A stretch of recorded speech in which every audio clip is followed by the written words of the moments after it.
selamat siang Bapak Ibu dan rekan-rekan. Terima kasih sudah hadir dalam acara kali ini. Hadir dalam acara Special Talk Show with Dulux Profesional. Dan seperti yang Bapak Ibu lihat di layar monitor Bapak Ibu masing-masing, kali ini kita akan membahas mengenai Toward a Healthy Community Through Green Architecture bersama Pak Prasetyo Adi, Prinsipal PDW, dan juga Ibu Ria Marviana sebagai Professional Brand Sustainability Manager Dulux. Dan saya akan menyapa narasumber kita yang pertama. Di sini ada Bu Ria Marviana sebagai Professional Brand Sustainability Manager dari Dulux Profesional. Selamat siang Bu Ria. Selamat siang teman-teman semuanya. Selamat siang Ibu, sehat-sehat ya Bu kabarnya? Alhamdulillah sehat. Alhamdulillah. Dan yang berikutnya narasumber kita yang kedua, di sini sudah ada Pak Prasetyo Adi atau yang biasa dipanggil Pak Tio sebagai prinsipal dari PDW. Selamat siang Pak Tio. Selamat siang Bu Ziza. Sehat-sehat semua. Alhamdulillah sehat-sehat ya Pak. Baik, saya akan menyapa Bu Ria kembali. Bu Ria, boleh nggak nih Bu? Karena menyangkut mengenai pembahasan kita kali ini mengenai Toward a Healthy Community Through Green Architecture. Kira-kira kalau kita bicara tentang sustainability atau keberlanjutan, bagaimana nih Bu, sustainability story yang sudah dilakukan oleh Dulux ataupun AkzoNobel di sini Bu? Oke. Assalamualaikum warahmatullahi wabarakatuh. Selamat siang semuanya teman-teman.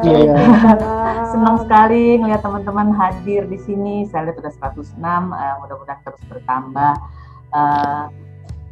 Mungkin kalau cerita bisa cukup panjang ya Mbak Ziza ya. Bisa kita langsung mungkin di show slide aja. Saya akan cerita sedikit mengenai sustainability story dari AkzoNobel. Oke. So sesuai dengan judul kita hari ini, Towards Healthy Community Through Green Architecture ya. Jadi kami akan masuk dari sustainability ya, jadi keberlanjutan. Kalau kita ngomong keberlanjutan ini memang selalu mungkin seru, ada yang mungkin pro and cons ya, ada yang bilang membosankan atau enggak gitu ya, tapi it's always there gitu ya. Sustainability itu sesuatu yang memang yang kalau kita pikirin sekarang kayak nggak penting, tapi kalau harus kita pikirkan karena kita bicara tentang keberlanjutan anak, cucu, cicit kita nanti gitu kan. Kita hidup cuma di satu bumi dan bumi ini kita ambil semua sumber dayanya ya. Dan kami adalah produsen cat, AkzoNobel Decorative Paints Indonesia. Mungkin teman-teman sini lebih kenal dengan PT Asia Paints Indonesia. Produk kami ada Dulux, dan khusus untuk project bisnis kami punya yang namanya produk Dulux Professional. Dan kenapa saya kita membawakan tentang sustainability? Karena hampir semua produk yang inovasi-inovasi yang dimunculkan oleh Dulux Professional ini mempunyai sustainability story. Mungkin itu sih Mbak yang saya mau sampaikan. Boleh next slide sedikit. Oke. Mungkin saya akan cepat aja, tak kenal maka tak sayang. Jadi saya mengenalkan dikit perusahaan kami itu apa. AkzoNobel adalah global coating company. Teman-teman lihat di sini kita berada di beberapa benua ya, ada Amerika, Eropa, Asia Pasifik, South America, dan ada region-region kecil lainnya. Dan di Asia Pasifik kita sekitar 31% of our business. Bisnis AkzoNobel itu sendiri paling besar adanya di building dan infrastructure ya, jadi coating adalah paling besar. Ada 44%, tapi kami ini AkzoNobel sendiri mempunyai bidang bisnis lainnya. Bidang bisnis yang kedua yang cukup besar adalah 21% itu industrial, kemudian transportation 17% dan consumer goods. Nah ini brand kami ya, kami bilang world class portfolio ya, jadi udah cukup trusted brands. Saya lingkarkan dua karena ya saya dan teman-teman beberapa rekan-rekan saya yang hadir di sini ya kami dari Dulux, khususnya Dulux Professional, tapi AkzoNobel sendiri brandnya cukup banyak. Mungkin ada beberapa yang kita kenal ya, seperti International Paints itu beroperasi di Indonesia ada juga, kemudian Sikers, mungkin beberapa teman-teman sih pasti cukup familiar ya dengan brand-brand yang ada. masuk sedikit kita tentang sustainability biar jadi passion for pains kita kalau di Akso bilangnya passion for pains ya sejak tahun 1792. Wow. Saya mungkin kita agak fokus sedikit yang saya lingkari itu. Jadi apa sih gitu ya? Apa sih kami kan perusahaan cat, kami perusahaan coating, one of the biggest coating company di the world gitu ya. Dan kami punya apa ya kalau saya bilang semacam komitmen gitu ya, komitmen. Jadi ini adalah salah satunya. Jadi saya bold di situ. Jadi reducing impact to the planet. Jadi apapun yang kami lakukan, ya tentunya yang kami lakukan yang memproduksi produk cat, gitu ya. Apapun yang kami lakukan itu bagaimana caranya bisa mereduce impact-nya terhadap bumi ini. Kemudian dan secara konsisten memberikan inovasi-inovasi yang memberikan sustainability atau sustainable solution kepada customer-nya, kepada customer kami. Jadi kalau reducing impact, mungkin bahasa ini kan agak mengawang-awang ya. Kalau kita ngomongin konkret itu, kalau kita bilang kita hidup di bumi ini, bumi kita satu, sumber dayanya ya itu aja ya. Kita bicara ada gunung kapur, kita bicara latex itu datangnya dari mana, gitu kan. Latex itu awalnya mungkin dari crude oil turun ya, nafta dan seterusnya menjadi salah satu monomer yang kami pakai. Kalau kalsium karbonat gunung kapur itu dipakai kapurnya juga, dan perusahaan cat atau bukan hanya dipakai oleh cat ya, sumber daya ini dipakai oleh hampir semua bidang gitu. Dan bayangkan berapa puluh tahun lagi sumber ini akan habis. Apakah generasi kita selanjutnya cukup? Apakah generasi selanjutnya punya resources ini untuk melanjutkan kehidupan gitu. Nah, Akzo Nobel punya value yang sangat tinggi terhadap itu, sehingga setiap inovasi yang dimunculkan dia akan sangat berpikir what can we do. Mungkin teman-teman mikir kayak apa sih gitu, ngomongin oke lah apa sih yang bisa dilakukan, ya as simple as misalnya kita bicara tentang recycling, reuse, reform, itu salah satunya. Kita punya approach itu ada 3, ini pilar ini dipakai di seluruh Akzo Nobel gitu ya. Kalau bicara dengan orang Akzo Nobel mereka akan tahu kita bicaranya 3P, people, planet, dan pain gitu ya. Nah, oke, kalau people mungkin teman-teman bisa baca di sini ya bagaimana key points-nya, karena waktu kita cukup terbatas dan kita bicaranya topiknya adalah ngomongin sustainability, ngomongin healthy community dan green architect. Jadi saya mungkin agak fokus sedikit ke planet dan pain gitu ya. Nah, kalau bicara tentang planet ya bisa dilihat di sini. Kalau tadi saya bilang agak ngawang-ngawang gitu, ini Akzo Nobel value-nya begini dan dia ingin inovasinya selalu memikirkan jangka panjang gitu kan untuk generasi-generasi selanjutnya. Apa sih gitu? Konkretnya apa? Ini salah satunya bisa dilihat. Sangat konkret. Kami bilang bahwa bagaimana kami bisa look after gitu environment ini gitu. Konkretnya apa? Ya itu bisa dibaca. Reducing carbon emission by 50%. Itu konkret. Kalau belum capai 50% ya kita akan pantau aja sekarang udah berapa persen dan how to get it there gitu kan, how to get 50%-nya. Terus kami juga berkomitmen atau punya visi untuk becoming a zero waste company di 2030. So that's the concrete one gitu kalau bicara secara besar. Gitu. Dan kalau bicara tentang produk, jadi outcome dari itu kan produk tentunya ya. Kalau kita bicara produk ya bagaimana secara konsisten kita berinovasi. Kalau berinovasi bukan cuma kayak oke, kita akan punya apa nih trennya apa nih sekarang, oh ya mungkin anti nyamuk, mungkin cat anti apa dan sebagainya, banyak ide gitu, anti polusi, anti ini. Tapi that's not the trigger. Trigger pertama tentunya inovasi berpikir oke, that's the trend, tapi apa yang mesti kita lakukan tanpa harming bumi ini gitu. Atau kalau kita bicara bilangnya do more with less. Do more with less itu kita tetap bisa menghasilkan atau maintain performance kita atau bahkan lebih baik, tapi dengan resources yang lebih kecil. That's what do more with less. Kurang lebih begitu. Because at the end semuanya itu kita again bicara tentang keberlanjutan. Jadi yang kami janjikan adalah kami berinovasi untuk memberikan sustainable pains kepada customer kami yang bisa memberikan tangible benefit. Jadi benefitnya harusnya jelas dong gitu kan. Tangible benefit, bukan hanya tangible benefit tetapi positive social dan environmental impact. Tadi yang saya bilang kan ada waste-nya dari Dulux itu kan di recycle kembali kan Bu ya? Betul sekali. Berarti nggak dalam tanda kutip berarti apa yang di provide Dulux ini memang benar-benar nggak hanya cuman dalam tanda kutip menjual produk Bu ya, tapi juga memang berpikir panjang bagaimana kita tahu mungkin pen itu adalah sebuah produk chemical gitu, tapi gimana caranya kita bisa dari Dulux atau AkzoNobel bisa reduce hal-hal buruk dari waste-nya itu, seperti itu ya Bu? Ya, betul sekali Mas Bayu, terima kasih.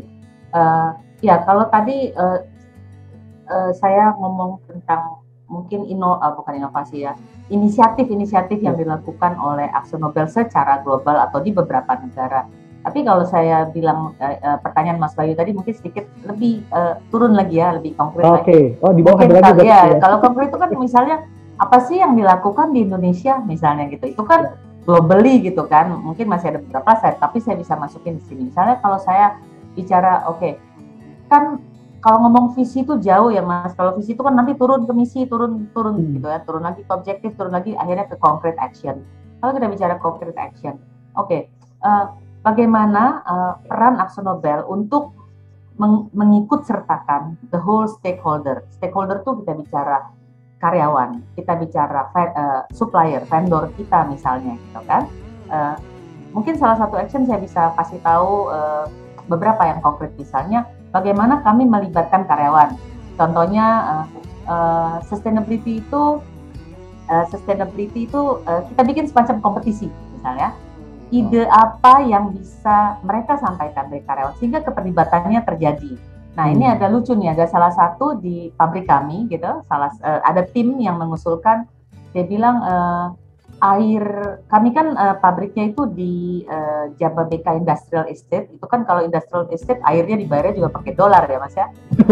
Iya, jadi any usage lah, penggunaan baik untuk produksi ataupun untuk penggunaan di dalam pabrik sendiri. Jadi mereka mengusulkan gimana kalau air wudhu di masjid itu dikumpulkan, ya, karena bersih gitu kan, air wudhu gitu. Kemudian instead of kita membayar ke Jababeka atau memakai air langsung yang dari industrial estate-nya, air itu untuk menyiram tanaman di pabrik, karena tanaman di pabrik juga bisa mati kalau nggak disiram.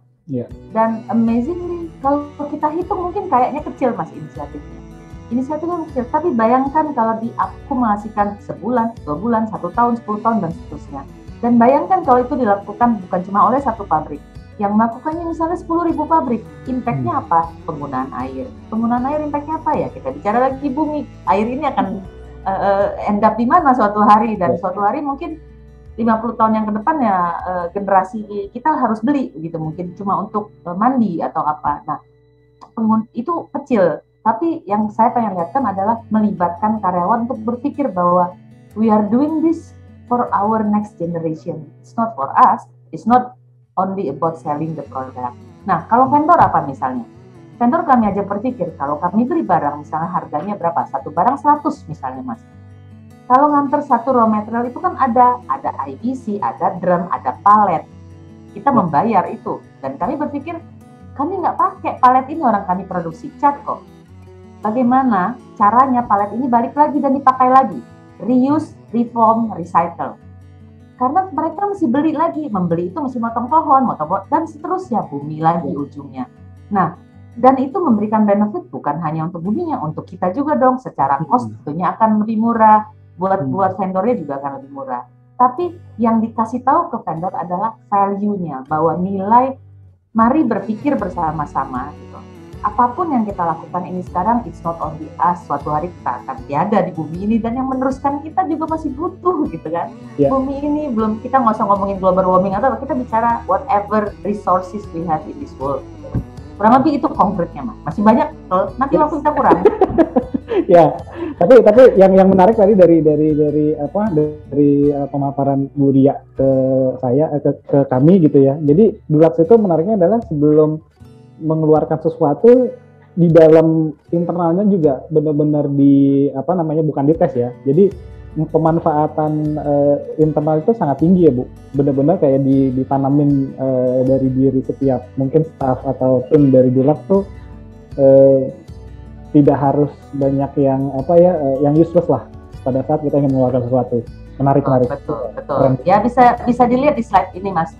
Ada 3.000 scientists all over the world yang bekerja closely dengan customer kami, baik itu customer, vendor, macamnya, stakeholder lah ya, untuk menciptakan inovatif sustainable solution. Jadi triggernya itu bisa dari mana aja, tapi tidak semua perusahaan mungkin ya, atau banyak juga perusahaan yang memberikan investasi yang cukup untuk RDI-nya gitu ya. Nah, oke, dan juga itu bisa dibuktikan dari ranking, mungkin slide yang sebelah kanan bisa dilihat bagaimana itu terbukti. Jadi dari komitmen, dari visi, misi, nilai yang ditanamkan di seluruh lingkungan AkzoNobel sendiri ini membuktikan atau terbukti gitu ya, kita dihargai, mendapatkan apresiasi ranking. Mungkin kalau mau dilihat di Dow Jones Sustainability Index Jones bisa dilihat selalu dia kalau nggak rank 1, rank 2 gitu ya di dunia. Dan ini mungkin bisa dilihat ya, ada Sustainalytics, kemudian MSCI dan seterusnya. Waktu saya mudah-mudahan masih cukup, Mas Bayu, 2 menit terakhir. Ini saya coba mau melihatkan where we are now. Kalau kita bicara jangka panjang, kita bicara visi, kita bicara, saya tadi kayaknya ngawang-ngawang ngomongnya gitu ya, aduh nih si Buria ngomong apa ini, nggak nginjak bumi mungkin dia. Nah, tapi ini pengen saya sharing bahwa kami tracking, we are doing that, kita memonitor itu ya, bagaimana kami merasa bahwa oke, we are on track nih, zero waste untuk ke landfill kami on track gitu. Kemudian for the past 8 tahun terakhir kami mereduce waste kami 40%. Ya, tadi teman-teman ingat ya, kami punya target berapa persen yang harus kami capai. Kemudian 50% dari waste kami itu di reuse gitu ya. Kami punya recycle wastewater, kami punya recycle everything gitu ya. Even di UK kami baru launch satu produk yang isi produk catnya itu 35%-nya adalah recycle gitu ya. Jadi that's how action yang kami lakukan supaya kita tidak mengeksploit sumber daya yang ada di bumi, selama ada yang bisa kita pakai di reuse ataupun di recycle, dan kenapa kita tidak mencoba inovasi itu. Kemudian ada di 11 site, manufacturer site kami sudah memakai full recycled wastewater. Ada di 14 lokasi AkzoNobel full sudah memakai solar panel, ya itu sumbangsi jadi dari electricity, dan 100% renewable electricity di 33 lokasi di 8 negara. Mungkin masih banyak lagi fakta-fakta lainnya, tapi saya pengen ngeliatin bahwa itu bagaimana bahasa saya yang di awang-awang tadi seolah-olah kayak mau menyelamatkan bumi sendirian, itu nggak bisa juga ya. Ini bentuk konkretnya. Ini bentuk konkret bagaimana kami memonitor dan kami berkomitmen. Kami mengajak vendor, stakeholder kami itu diajak gitu ya, baik customer, vendor ataupun karyawan. Hal sekecil apapun yang kita lakukan, let's do it for ourselves, for our family, for our community, dan semakin besar tentunya ya bermanfaat bagi semua. Dan saya akan menyapa narasumber kita satu lagi di sini, yaitu ada Pak Prasetyo Adi, atau yang biasa disapa Pak Tio. Selamat siang Pak Tio. Selamat siang Bu Ziza. Gimana kabarnya, sehat Pak? Sehat. Alhamdulillah. Baik. Ya. Dan kita sekarang masuk ke sesi Pak Tio nih Pak. Kira-kira mengenai sustainability, kemudian dan Bapak juga aktif sebagai chairman di Green GBCI, Green Building Council Indonesia, Pak. Kira-kira kalau green architecture itu faktor-faktornya apa aja sih Pak? Dilihat dari unsur-unsur apa saja seperti itu. Silakan Pak Tio. Ya, mungkin saya mulai sebentar, ini udah share. Untuk melanjutkan sambil nunggu ya, untuk melanjutkan apa yang sudah disampaikan Bu Ria. Kebetulan Green Building Council kemarin berulang tahun ke-12 dan ICI dulu. ICI salah satu pendiri juga ya. Jadi ada pendiri individual, dan kalau dulu namanya ICI, sekarang AkzoNobel. Jadi memang sudah lama, walaupun belum dengan Bu Ria, tapi sudah dan dia banyak mendukung sampai sekarang ini, artinya Dulux-nya. Ya mudah-mudahan sinergi ya, karena ini seperti tadi bukan usaha individual tapi usaha bersama. Yang ingin saya garis bawahi juga bahwa apa yang tadi nice to have sebenarnya adalah sebuah keharusan, necessities gitu ya. Karena kita lihat sekarang bahwa makin banyak penyakit, selain itu pandemi kan sekarang ya. Jadi kita orang udah mulai aware, mungkin nggak langsung relate ke green building, tapi orang ingin hidup sehat, mulai takut pergi ke restoran, ke tempat umum gitu. Walaupun sekarang udah mulai kembali lagi gitu ya. Ada orang yang bilang build back better sekarang gitu ya. Jadi misi utama Green Building Council sebenarnya adalah promoting sustainable development di industri konstruksi dalam semua aspeknya ya, dari perancangan sampai bangunan itu dihuni, bahkan beroperasi sampai bangunan itu selesai dipakai. Apa nanti jadi misalnya nanti Jakarta pindah ke Kalimantan sebagai ibu kota negara, banyak gedung kosong, apakah akan dihancurkan atau dipakai lagi, itu kan menyangkut ke resources juga ya. Kita nggak bicara hanya brick and mortar-nya, hanya gedungnya saja, tapi juga yang paling penting sebenarnya adalah kita sendiri ya, penghuninya gitu. Nah kalau kita lihat polusi, yang kita pikir polusi sekarang di kawasan perkotaan di luar gitu ya, ternyata dari penelitian bahwa polusi itu ada juga dari polusi di dalam ruangan gitu. Jadi kita juga harus hati-hati gitu ya dengan berada di dalam fasilitas bangunan yang kualitasnya kurang baik. Dengan 7 miliar populasi dunia dan terus bertambah, tentunya masalahnya akan makin besar gitu ya. Jadi kalau kita lihat ini angkanya, polusi dalam ruangan itu sampai 5-10 kali daripada outdoor ya, di luar ruangan. Begitu kita salah merancang atau salah mendesain atau mengoperasikan gitu, itu bisa fatal sekali gitu ya. Kemudian resiko untuk mendapatkan penyakit karena kualitas udara yang tidak baik gitu, dengan terutama kalau di negara di kita, di negara tropis, tentunya dengan kelembapan yang sangat tinggi ini, tanpa penghawaan alami tentu akan menyebabkan menyebabkan timbul banyak penyakit pernapasan maupun penyakit yang sering kita rasakan gitu ya, nggak enak badan, pusing dan lain-lain. Jadi orang sudah melihat ke healthy building sekarang. Plus orang tinggal di kawasan perkotaan, urban area, sebagian besar waktunya dipakai di dalam ruangan. Ya, sekarang walaupun dalam kondisi pandemi ini, kalau nggak di rumahnya sendiri ya di apartemen, atau sudah ada orang yang mulai ke kantor gitu ya, dan ke tempat-tempat umum. Bagaimana caranya? Salah satu konsep yang banyak dipakai adalah biofilia, yang intinya adalah secara biologis manusia perlu untuk dekat dengan alam gitu ya.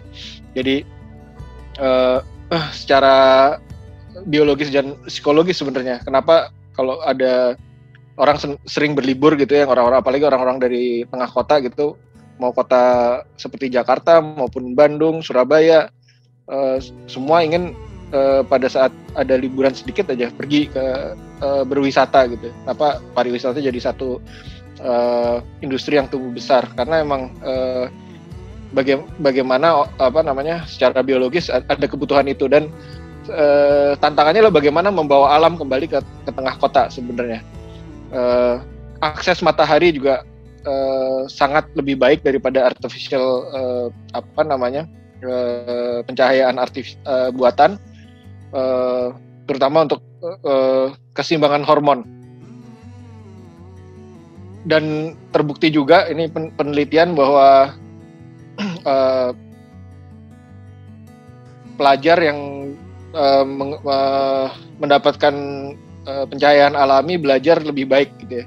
Ini dari penelitian udah lama juga dan sudah terbukti, makanya sekarang makin banyak dimasukkan pencahayaan alami ke ruang belajar, ruang kerja dan lain-lain. Tapi harus diingat kalau di negara tropis sangat bertentangan dengan kenyamanan dalam ruangan. Artinya cahaya masuk, jangan sampai panasnya masuk. Itu yang tantangan kita paling besar sebenarnya. Ini kita lihat angka-angkanya, mungkin saya tidak usah bacakan satu persatu. Jadi ada yang dari segi sistem teknologi gitu, tapi ada yang as simple as pandangan keluar, kemudian pencahayaan alami selama siang hari gitu ya. Angka-angkanya semua menunjukkan peningkatan apabila kita melakukan perancangannya dengan benar gitu. Kemudian ini salah satu ilustrasi bagaimana sebenarnya kita bisa membuat kantor kita lebih hijau, lebih manusiawi, lebih juga mendekatkan diri ke alam. Nomor 6 tadi yang disebutkan biophilia, bahwa selain view keluar gitu ya, mungkin di luar ada taman, mungkin di luar ada skyline bangunan, mungkin dalam keadaan cerah kita bisa ngelihat gunung gitu. Tapi juga membawa landscaping ke dalam ruangan gitu. Bagaimana kenyamanan termal, bagaimana kita bisa mendapatkan fasilitas yang baik gitu ya di ruangan. Kemudian kontrol juga polusi suara dan juga bagaimana memasukkan itu tadi pencahayaan dan ventilasi alami. Kalau kita dalam bangunan tinggi, tentunya kita harus pakai mechanical ventilation dan artificial lighting. Green building sendiri sangat dekat juga, sangat membantu mencapai Sustainable Development Goals, tujuan pembangunan berkelanjutan ya. Dari 17 poin ada 9 bahkan 10, karena air seharusnya life below water itu harusnya juga masuk gitu ya, karena kota-kota di Indonesia sangat dekat dengan air di sungai dan di laut. Tapi dari 9 poin ini hampir semua dapat dibantu dengan adanya bangunan yang berkelanjutan, dan salah satunya yang sangat dekat dengan penggunaan material adalah yang nomor 12 ini, circular principles. Jadi kalau udah pernah dengar circular economy, prinsipnya adalah tidak ada barang yang dibuang atau disia-siakan. Sampah satu produk akan jadi bahan baku untuk produk lain gitu. Jadi tidak akan pernah berhenti. Nah, saya mulai dulu dengan rumah sehat. Bagaimana sebenarnya prinsip-prinsip rumah sehat ini. Ke Green Building Council Indonesia sendiri bersama dengan IAI waktu itu udah dari tahun 2010 sudah membuat satu website sebenarnya yang menyajikan tentang rating greenship untuk rumah tinggal yang sifatnya self-assessment. Jadi bagaimana, kembali lagi ke manusianya, bagaimana okupannya, penghuninya bisa hidup sehat gitu. Ini kategori-kategori dari green building. Yang pertama tentang tapak site-nya, bagaimana tanaman di halaman gitu. Kalau kita punya halaman, biasanya di kota-kota besar atau di apartemen halaman makin lama makin sulit penghijauan ya. Di Jakarta sekarang udah boleh, sudah didorong lah ya, udah diberi insentif untuk membuat roof garden maupun vertical greeneries dalam bentuk insentifnya dalam bentuk peraturan bangunan, pengurangan KDH di lahan, jadi bisa dianggap sebagai KDH gitu ya. Tapi ada hal-hal yang penting juga tentang bagaimana kita dekat dengan infrastruktur ramah lingkungan, infrastruktur yang hijau gitu ya, transportasi publik. Jadi didorong orang untuk meninggalkan kendaraan bermotor yang berbahan bakar fosil dan lain-lain gitu. Bagaimana sekarang kita mendukung smart mobility tadi. Jadi dengan gadget, dengan apps, dengan aplikasi kita bisa dengan mudah bergerak gitu ya, mobilitas kita makin tinggi. Dengan sebenarnya salah satu prinsipnya adalah share resources, jadi berbagi. Jadi yang kendaraan ojol itu sebenarnya kita berbagi satu kendaraan dengan orang lain yang kalau kita bayangkan ya, kita beli mobil dipakai di jalan paling kalau semacet-macetnya 4 jam sehari, sisanya dia perlu ruang di rumah atau di kantor, di banyak ruang gitu sebenarnya yang dipakai untuk mobil, untuk kita bisa bermobil. Saya sendiri masih bermobil gitu ya, tapi dengan adanya MRT tentunya makanya tentunya ruang yang diperlukan gitu makin sedikit sebenarnya di tengah kawasan perkotaan untuk hanya menyimpan mobil berhenti gitu. Ya, taman jadi salah satu hal yang penting tidak hanya penghijauannya saja, tapi juga bagaimana kita punya yang kita sebut native planters gitu ya, native planting, tanaman lokal yang tentunya karena dia lokal, dia menyesuaikan dengan kondisi tropis gitu ya, pengairannya perlu disiram atau tidak gitu, berapa banyak dia harus ini, jadi lebih banyak lebih bisa bertahan hidup. Kemudian yang berikutnya adalah tentang energi. Ini bobotnya masih besar, paling besar. Yang pertama tentunya nanti saya ada rangkumannya di belakang, tapi tentunya penghematan dulu, efisiensi dulu sebelum kita pakai renewable energy misalnya. Jadi dengan adanya penurunan demand gitu ya, maka listrik yang digunakan juga lebih lebih sedikit dan bisa dengan menggunakan misalnya solar panel, solar water heater gitu, bisa dicapai satu bangunan yang net zero atau bukannya tidak menggunakan energi tapi juga menghasilkan energi sampai dia punya satu balance gitu ya. Itu yang sekarang sedang banyak didorong untuk dicapai di tahun 2050, bahwa semua bangunan rumah tinggal maupun bangunan perkantoran untuk mencapai net zero itu. Nah, salah satu kuncinya adalah sebenarnya juga di fasad gitu ya, fasad bangunan. Bagaimana tadi yang saya sudah sampaikan, pencahayaan alami masuk, tapi panasnya nggak masuk gitu ya.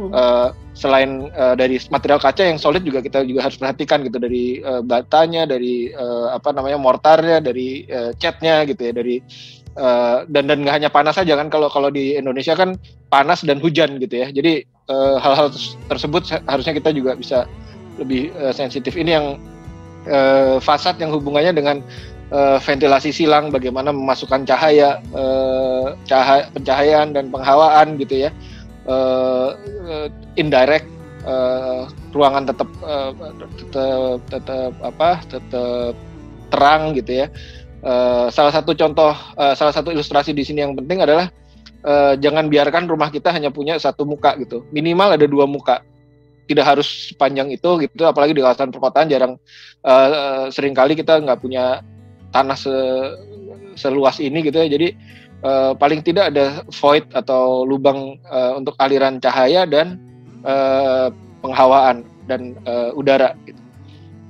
Energy saving tadi saya sudah sebutkan, renewable energy dari dulu kita sudah udah lama ada solar water heater, sekarang udah ada namanya sedang ada gerakan besar untuk atap surya gitu ya. Dan bisa tidak hanya di rumah tinggal tapi juga bisa di pabrik-pabrik. Mungkin Bu Ria juga akan segera pasang gitu ya di pabrik-pabriknya Dulux.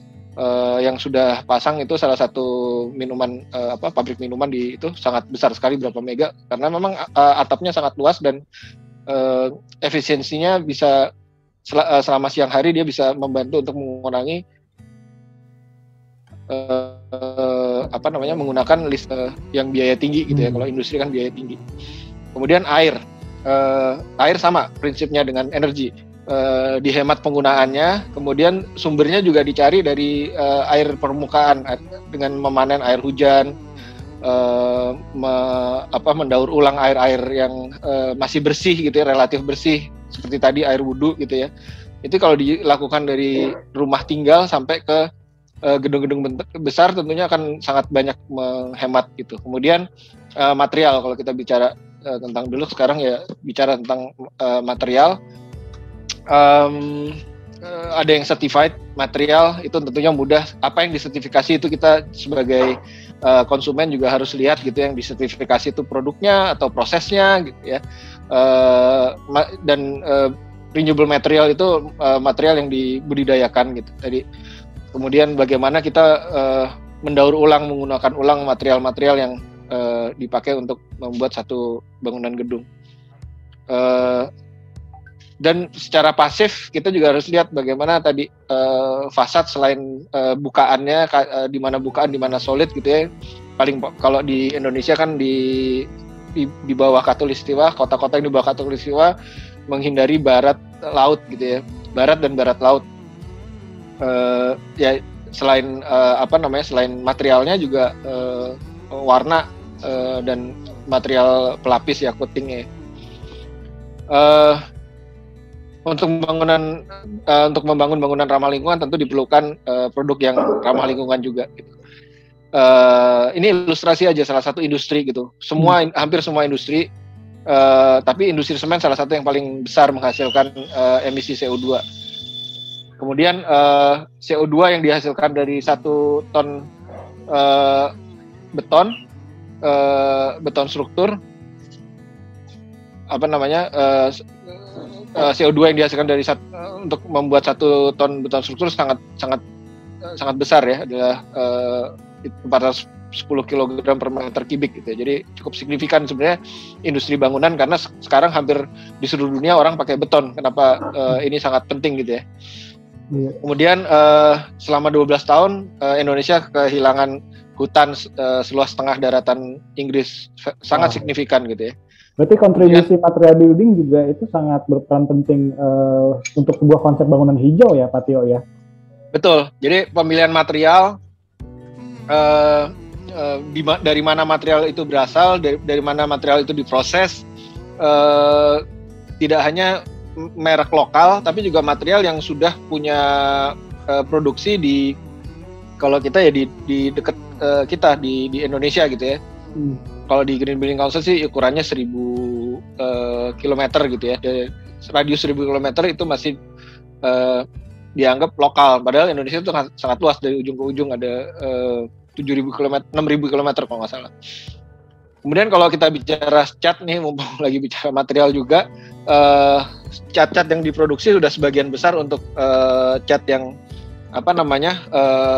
yang peduli lingkungan, sudah non VOC, bahan berbahaya yang untuk manusia. Contoh gampangnya saja, mungkin nggak selalu ya, tapi kalau kita masuk ke satu ruangan yang baru direnovasi terus bau baru gitu, itu sebenarnya bahaya buat kita, karena itu adalah bau cat, bau ini gitu ya.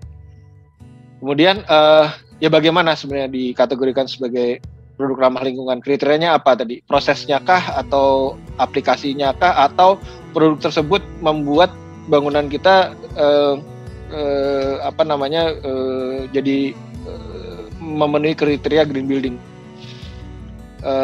Salah satunya adalah konservasi dari material, jadi mengurangi limbah dari bangunan.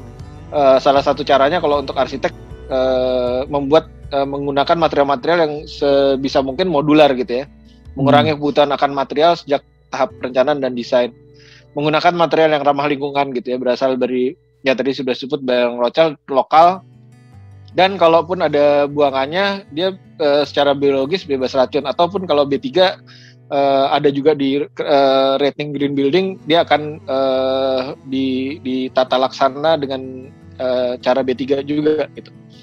Kemudian ini menyangkut ke material modular juga, bagaimana mengurangi landfill gitu ya. Jangan sampai sampah-sampah ini masuk ke TPA gitu, tempat pembuangan akhir, yang akan jadi masalah gitu ya buat satu kota. Dan diperlukan inovasi gitu. Bagaimana kita berinovasi baik dalam desain maupun dalam penggunaan material yang mengadopsi unsur keberlanjutan dan ramah lingkungan. Kemudian di dalam ruangan tadi sudah banyak dibahas gitu ya, bagaimana pencahayaan, penghawaan, dan suara gitu ya, sangat penting juga. Tentang pengelolaan bangunan. Jadi selain desain, kemudian juga konstruksi, pada saat konstruksi maupun pada saat bangunan itu beroperasi, bagaimana kita mengadopsi ini untuk arsitek desain yang tumbuh gitu ya. Jadi dari fasilitas yang terbatas kemudian tumbuh, jangan sampai tadi itu prinsip-prinsip hunian sehat, bangunan sehat dilanggar gitu ya. Kemudian ada pengelolaan sampah juga penting gitu ya, dan cara konstruksi. Ini yang saya sebut tadi, bagaimana proses tersebut melingkar. Jadi kembali dari ekstraksi bahan mentah sampai ke dipakai untuk bahan yang lain atau di recycle untuk produk yang sama gitu ya. Jadi kalau arsitek kan ada di antara di ini installation gitu ya. Kalau ini kan bagiannya Dulux, Buria gitu ya. Arsitek mempergunakannya sampai kita juga ingin bangunan kita bertahan lama, jangan sampai kita bangun cuma untuk 5 tahun kemudian, kecuali bangunan sementara ya, kemudian dihancurkan. Tapi begitu dihancurkan, apakah dia bisa di recycle atau dia ke tempat pembuangan akhir. Nah, dengan kontribusi itu kita bisa menuju ke satu komunitas atau kota yang lebih sehat gitu ya. Apalagi kita lihat angka-angka ini di tahun 2050 nanti di Asia, orang 64% orang akan tinggal di kawasan perkotaan. Kalau di Indonesia mungkin 2050 kalau nggak salah kita udah lebih dari 50% sekarang, jadi sekitar 140 juta orang tinggal ya, baik di tadi Palembang, Medan, terutama Jakarta gitu ya, Jawa Tengah, Jakarta, Surabaya, Semarang dan lain-lain. Ini dari disertasi teman di kantor gitu, kita lihat sebenarnya Jakarta udah lama merah gitu ya, tahun 95 itu udah build up area. Kalau kita tarik ke belakang di luar 95, tentunya banyak bangunan warnanya masih banyakan putihnya gitu. Jadi dari tahun 95 sampai dengan tahun 2015 sudah tumbuh lebih dari Jakarta Metropolitan Area tumbuh dari sekitar 10 jutaan jadi 30 juta, yaitu orang-orang yang tinggal di Bekasi, Tangerang, Tangsel, ke selatan kemana, ke Depok dan lain-lain gitu. Bagaimana pemekaran terjadi gitu. Kemudian ruang apa sebenarnya yang kita dapatkan gitu di tengah kota? Bagaimana kualitasnya gitu. Ini rumput, tapi ini di atas parkiran sebenarnya, di atas basement. Jadi sebenarnya ruang-ruang yang berkualitas bisa didapatkan di mana aja. Kemudian aktivitas, bagaimana aktivitas karena kita kan ya sebelum pandemi tentunya banyak menghabiskan waktu di jalanan gitu ya, kadang-kadang lebih dari 4 jam gitu, 8 jam di kantor, 4 jam di jalan, udah habis waktunya gitu. Tentunya aktivitas makin dekat, orang makin mencapai, sekarang dengan MRT itu, saya dari kantor ke kantor saya kebetulan dekat stasiun MRT, ujung stasiun MRT sampai ke mana Bundaran HI itu bisa kurang dari 20 menit karena ada MRT gitu. Jadi tanpa harus pusing parkir mobil dan lain-lain. Jadi kegiatan tuh makin beragam. Jadi dari daerah perumahan juga ada kantornya, daerah perkantoran sekarang banyak orang mulai kembali ke tengah kota gitu. Ini prinsip-prinsipnya ada 8 gitu ya. Mungkin akan saya singgung sedikit-sedikit. Kalau di kawasan perkotaan, bagaimana sih urban design atau perancangan kota ini sangat membantu. Ini contohnya di terowongan Jalan Blora ya. Bagaimana dengan urban design kita nutup akses kendaraan bermotor karena kita memprioritas pejalan kaki untuk menghubungkan stasiun sebenarnya, dari stasiun KAI ke stasiun MRT ke railing yang kereta ke bandara. Jadi dengan menutup ini, pergerakan orang, kualitas hidup orang kota, keadilan buat orang yang berjalan kaki, karena lebih banyak orang yang pakai kereta api daripada orang yang berkendaraan pribadi gitu ya, dan membuat orang dalam tanda kutip makin susah sebenarnya ya. Orang-orang yang punya mobil gitu ya, tentunya akan jadi lebih susah, tapi jadi mungkin mereka bersedia untuk naik kendaraan umum. Bagaimana ini salah satu dari proyek kami, orang mencapai ini yang sering saya sebut sebagai pagar horizontal. Jadi kalau pagar vertikal biasanya dari besi, BRC atau tembok gitu ya, tapi dengan landscape pun sebenarnya bisa gitu, orang menghalangi orang. Tentunya dengan teknologi juga di sini tentunya pasti ada CCTV lah ya, untuk orang kontrol, untuk kontrol orang yang mau trespassing istilahnya, yang mau ini. Tapi di sini dibuatkan jalurnya, bagaimana sebenarnya lebih akan bisa menguntungkan juga untuk satu bangunan gitu ya. Bagaimana kalau kita lihat yang ini adalah batas lahan, menyumbangkan ke pedestrian gitu, tanamin pohon di sisinya supaya orang lebih nyaman. Kemudian juga membuka kafe-kafe, jadi kita nggak buka ini sebagai tempat parkir yang off street gitu, seperti di gedung-gedung lain, tapi ini dipakai untuk justru untuk komersial dan nilai tambah dari gedungnya juga lebih baik gitu. Dengan urban design guidelines, ini adalah tadi yang di duku atas, bagaimana menghubungkan stasiun MRT dengan fasilitas-fasilitas lain, dan ini di Blok M, bagaimana kemudian opportunity atau peluang kesempatan terutama UMKM timbul gitu. Untuk kawasan komersial, di mana-mana kalau ada transit, ada kendaraan umum gitu seperti Time Warner, Sony Center itu sangat dekat dengan ini. Ini proyek kami yang udah mungkin lebih dari 10 tahun, jauh sebelum pandemi, tapi kami sudah waktu itu berpikir bagaimana sebenarnya membalik gitu ya, mall dengan banyak ruang terbuka yang lebih adil gitu, semua orang bisa akses gitu. Kalau apalagi di kota kecil seperti ini di Cirebon, orang tidak nyaman masuk mall yang tertutup ber-AC gitu, nggak semua orang mereka merasa nggak bisa ini. Tapi di sini orang bisa menikmati bagian daerah komersial dan sebenarnya meningkatkan juga aktivitas kunjungan ke daerah komersial tersebut. Terus kalau kita lihat ke kawasan kan juga salah satu isunya adalah tadi energi, cooling load itu paling banyak di building envelope di Tampak tadi saya sudah sampaikan tadi. Jadi bagaimana sebenarnya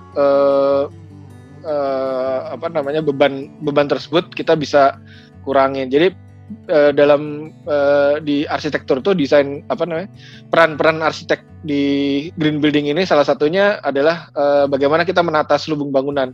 Ada 7 poin ini tentang tapak. Terus kemudian bagaimana fasad yang sustainable. Nah kalau tadi saya sampaikan bahwa cahaya tetap bisa masuk, bagaimana sebenarnya di daerah tropis seperti kita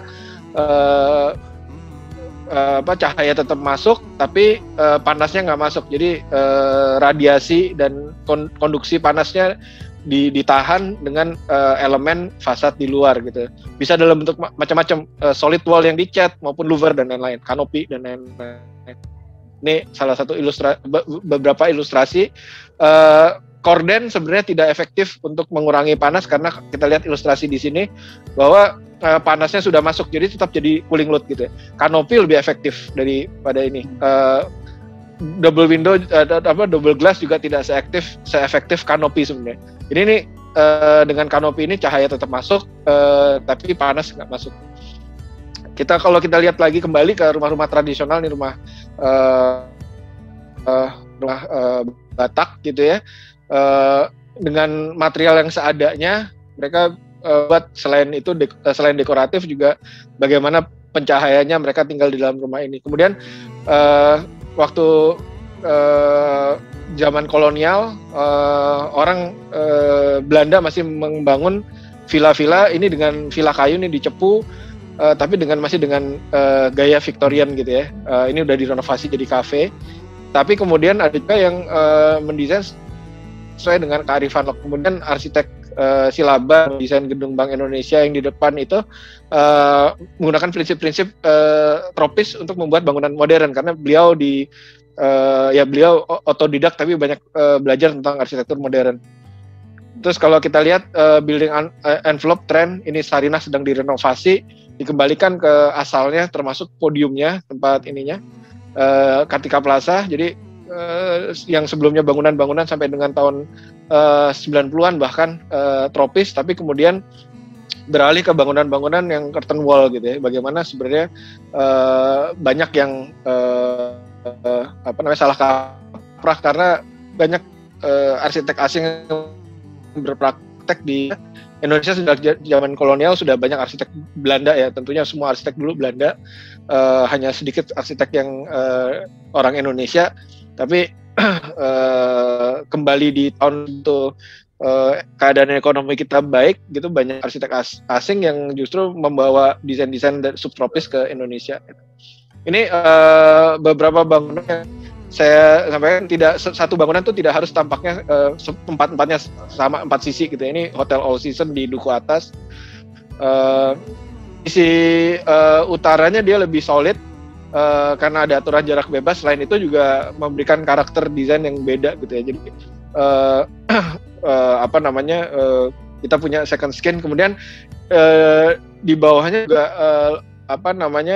karena ini dekat dengan MRT, waktu bangunan ini dibangun belum ada MRT, tapi udah ada rencana yang ke arah jalan adalah fasad yang lebih aktif gitu ya, dan parkir mobil lagi-lagi sangat terbatas gitu, supaya untuk penataan jalur pedestrian yang lebih baik. Ini yang kami lakukan di dalam proyek, bagaimana sebenarnya mengkombinasikan antara ketentuan dan untuk menjadi salah satu feature gitu ya di fasad bangunan. Ini juga bangunan yang sudah baru selesai konstruksinya, dan sudah sangat baik waktu itu penjualannya, dan sudah habis gitu ya. Bangunan apartemen di Ciputra World 2. Selain orientasi bangunan, terpaksa ada beberapa yang menghadap ke barat, tapi penata laksanaannya dengan kanopi, balkon, dan lain-lain gitu ya. Kemudian bagaimana bangunan tersebut turun ke jalan dan berinteraksi dengan pedestrian, dengan ruang luarnya. Dan di apartemen ini juga disediakan ruang-ruang terbuka, podium, tempat beraktivitas, baik di dalam maupun di luar ruangan gitu ya, dan ada ruang terbuka untuk taman. Jadi salah satu di bangunan tinggi di podium yang penting juga adalah atap daerah vertikal horizontal ya, karena orang akan lihat ke atap bangunan tersebut. Yo. Nah kami juga udah mohon maaf ya? Pak Tio, saya mau tanya dulu Pak Tio, sebelum berikutnya menjelaskan materi berikutnya, saya mau nanya, apakah setiap bangunan yang sudah bersertifikasi green building gitu sudah dinyatakan sebagai bangunan sehat, Pak? Dengan disertifikasi green building, setidak-tidaknya kita udah bisa menjamin. Tentunya kita harus lihat, karena rating itulah sistem ukur ya. Kalau dia di rating gold ke atas, itu bisa dipastikan bahwa dia setidak-tidaknya memenuhi rating tentang IHC tadi yang di dalam bangunan dan material gitu ya. Tapi di bawah itu kita harus lihat apakah dia berat diambil di sisi energinya atau atau tentang yang lain gitu, yang ambil poin-poin besar gitu. Jadi dalam melihat satu rating, yang tadi sampaikan untuk ratingnya Green Ship, ada juga rating yang dari luar gitu, LEED, Green Mark, dan lain-lain. Itu juga kita harus hati-hati karena mereka berat di penggunaan energi, padahal tantangan di kita lebih dari itu gitu ya. Ada tantangan banjir, kemudian penggunaan material yang tidak tepat atau fasad yang tidak tepat tadi, ventilasi, penghawaan, dan lain-lain. Baik, silakan Pak, boleh diteruskan. Ya, dengan adanya pandemi ini kita banyak melakukan studi gitu ya, juga dalam proyek-proyek kami bagaimana sebenarnya dalam desain perlu sekarang di mana-mana, baik di rumah tinggal maupun di ruang di bangunan publik, perlu ruang transisi di mana kita membersihkan sebisa mungkin membersihkan kuman, bakteri, virus dari luar yang akan masuk ke satu fasilitas, baik itu kantor, apartemen maupun rumah tinggal gitu ya, karena penularannya dari macam-macam gitu. Dengan adanya konsep baru juga co-living, selain co-working ada juga yang co-living. Sebenarnya kalau di kita kan secara tradisional tuh kos-kosan gitu ya. Kalau ini co-living, dia sewa apartemen, tapi yang dituntut tidak simpel. Kalau kos-kosan biasanya saya dulu kos-kosan waktu saya kuliah tuh 2 kali 3 meter persegi, bahkan pernah tinggal juga di dormitory di asrama gitu ya. Tentunya waktu itu kita terbatas di ruang privat aja gitu. Nah sekarang dengan konsep co-living mereka juga bukan berbagi kamar tapi berbagi ruang luar yang lebih beragam gitu, berbagai macam kegiatan untuk belajar, masak, bekerja dan lain-lain. Bagaimana ya bisa untuk bertemu dengan tamunya gitu, nggak ada orang sekarang jadi ruang komunal untuk berinteraksi, kemudian untuk ya ada pods untuk bekerja, untuk berdiskusi gitu ya. Ada daerah komersialnya juga, kemudian juga ada yang lebih umum gitu, jadi mencampur juga dengan masyarakat umum. Juga ada taman gitu ya, secara vertikal, teras dan lain-lain. Dan di kantor sendiri juga sama gitu. Bagaimana kita melakukan pendekatan desain, ada 3 hal tentang variasi dan fleksibilitas ruang, apalagi kalau PPKM atau PSBB atau apapun itu masih belum 100% orang ke kantor, bagaimana kita sebenarnya share, jadi it's all about sharing gitu ya. Kemudian menggunakan teknologi, aplikasi, dan protokol kesehatan, kemudian sesedikit mungkin menyentuh permukaan yang bisa mentransmit penyakit ya, menularkan penyakit gitu. Bagaimana variasi ruang kerja dan ruang kerja aktif yang orang diusahakan untuk bergerak gitu. Jadi sekarang selain green building, kita udah bicara tentang healthy building, well-being kalau di World GBC, selain net zero tadi ya. Kemudian pencahayaan alami juga ada salah satu kriteria gitu, dan tadi penghawaan. Kemudian bagaimana orang sedikit mungkin ini sangat sulit ya kalau di kota padat seperti Jakarta untuk supaya tidak bersinggungan gitu ya, bersentuhan. Selain menggunakan masker secara pasif, kita juga memberikan ruang gitu. Di kantor-kantor yang sehat kita bisa memberikan ruang bersama yang terbuka gitu, jadi jangan hanya parkiran mobil aja di lantai dasar. Contohnya banking hall, bagaimana di lobby, kalau di sebelah kiri itu yang typical layout yang sekarang, tapi di future gitu ya, maksudnya untuk sekarang yang adaptasi dengan pandemi, bagaimana ruang tersebut lebih terbagi-bagi gitu ya, supaya memecahkan konsentrasi massa, kemudian lebih banyak ruang terbuka. Sistem AC kalau dilihat nih yang dinding abu-abu ini semua di dalam, tapi bagaimana nanti lobby daerah-daerah yang nggak ber-AC bisa semi open gitu ya, dan orang lebih merasa aman di ruang-ruang tersebut gitu. Kemudian lobby lift gitu ya, kalau ada misalnya di high zone yang liftnya sudah tidak ada, sebagian liftnya juga bisa untuk juga ruang terbuka yang memberikan view juga untuk orang menunggu lift, atau orang just nice breakout room untuk orang yang bekerja di situ.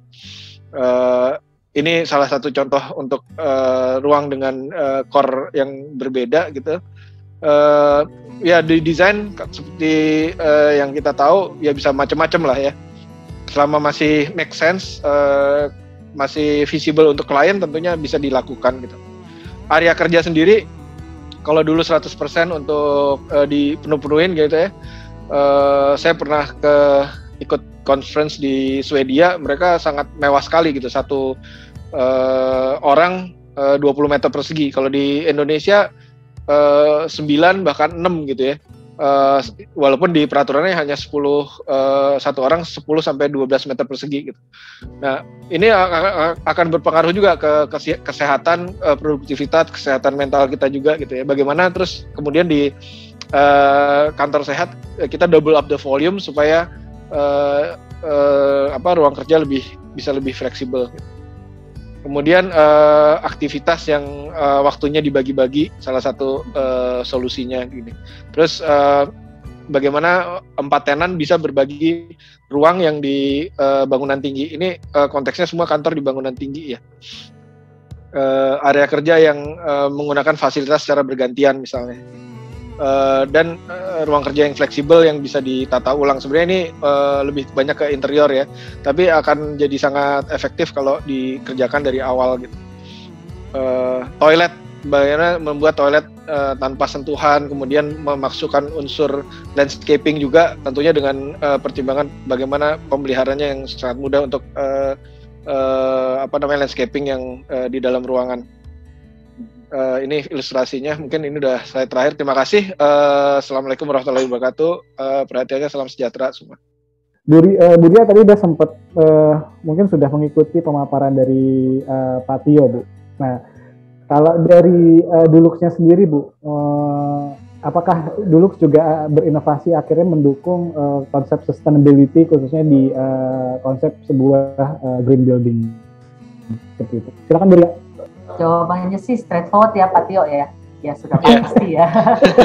Kalau kita ngomongin visinya aja udah segitu jauh ngomongnya, jadi kalau nggak konkret itu apa ya harusnya nggak begitu. Jadi boleh saya share sedikit presentasinya, Mbak Ziza, boleh dibantu? Ya, silakan. Ya. Jadi sangat saya luar biasa ya Pak Tio, terima kasih banget sharingnya, banyak sekali saya merasa gaining knowledge hari ini.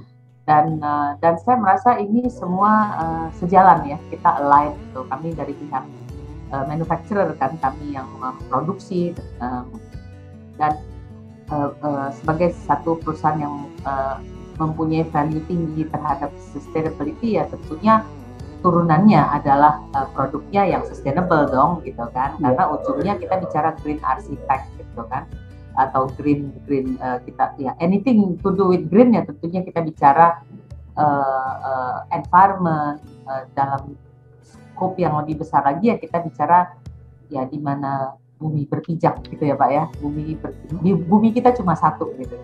Nah saya sedikit mungkin ngomongin produk sedikit gitu ya, menimpali atau sedikit mengomentari dari presentasi Pak Tio tadi mengenai fasad ya Pak ya, dan bagaimana sebuah fasad itu sebetulnya kita bisa mengurangi energi gitu. Tadi Pak Tio bilang bisa kanopi, bisa double window ataupun horden gitu, tapi yang efektif adalah dengan kanopi atau lapis atau konkretitas surface-nya itu dilapisi dengan cat. Nah, yang saya akan jelaskan sedikit adalah salah satu produk kami namanya Dulux Weathershield E1000. E itu eksterior, mungkin teman-teman sudah tahu atau belum tahu. Jadi Weathershield E1000 ini setara dengan Weathershield yang ada di pasar atau di toko. Jadi AkzoNobel membagi dua marketnya, jadi market untuk project sendiri, market untuk retail sendiri. Jadi kalau untuk teman-teman yang sedang merenovasi rumah mungkin perlu beli satu kaleng atau dua, itu bisa langsung ke toko. Jadi kalau nyari produk yang sama ya namanya produk Weathershield. Nah ya saya tidak banyak ngomongin produk, tapi yang saya ingin menyambung pembicaraan tadi atau menyambung presentasi tadi, bagaimana apa yang bisa dikontribusikan, apa yang kami sebut dengan sustainable product atau sustainable paints. Salah satunya itu ya Weathershield E1000 ini, mungkin saya nggak banyak ngomong produk, tapi lebih ngomong ke teknologinya. Jadi kan tadi di awal presentasi saya sempat bilang bahwa ada 3.000 scientist yang bekerja di all over the world di AkzoNobel ini yang memikirkan apa itu sih yang namanya produk sustainable. Nah, di produk ini kita mempunyai satu teknologi namanya Keep Cool. Bisa dilihat di sebelah kanan itu ada kalengnya. Kalau Bapak lihat Keep Cool itu ada tanda TM itu trademark, jadi dipatenkan ya, didaftarkan oleh pihak AkzoNobel sendiri. Dan pada saat dia mematenkan sesuatu tentunya sudah melalui satu studi panjang. Studi ini dilakukan oleh independent consultant di Singapura untuk membuktikan bahwa studi ini it works atau enggak work gitu ya. Nah, teknologi Keep Cool ini sendiri membuktikan bahwa dengan kombinasi raw material tertentu yang dimasukkan tentunya ya, yang digabungkan di dalam kombinasi raw material kami, itu bisa mereflect 85% infrared radiation atau sinar UV. Jadi dia jadi yang diabsorb itu ya 15% berarti kan. Otomatis kan namanya surface atau dinding gitu kan, dinding luar fasad dilapisi cat, heat itu kan ditransfer ke dalam gitu kan. Yang dilakukan oleh Keep Cool atau teknologi Keep Cool ini adalah dia dengan kandungan tertentu, dengan raw material tertentu, dia mempunyai satu fungsi atau fitur yang bisa merefleksi sinar UV tadi sebesar 85%, dan itu dibuktikan dari studi yang dilakukan di Singapura. Dapat dilihat ada source di bawah presentasi saya ada source, jadi bisa di browse. Untuk 15 story building dia menurunkan kurang lebih 10% energi gitu ya. Untuk average bungalow atau bungalow size house itu 15%. Nah, surface temperatur yang bisa diturunkan itu kurang lebih 5 derajat. Jadi salah satu fitur, kenapa saya bilang sustainable product bolak-balik bilangnya sustainable gitu ya. Ini salah satu bentuk konkretnya adalah salah satu produk kami ini mempunyai tangible benefit gitu. Kalau ngomongin tangible itu kan kalau buat manufacturer memikirkan bahwa apa yang kami lakukan ini bisa memberikan benefit buat customernya berarti apa?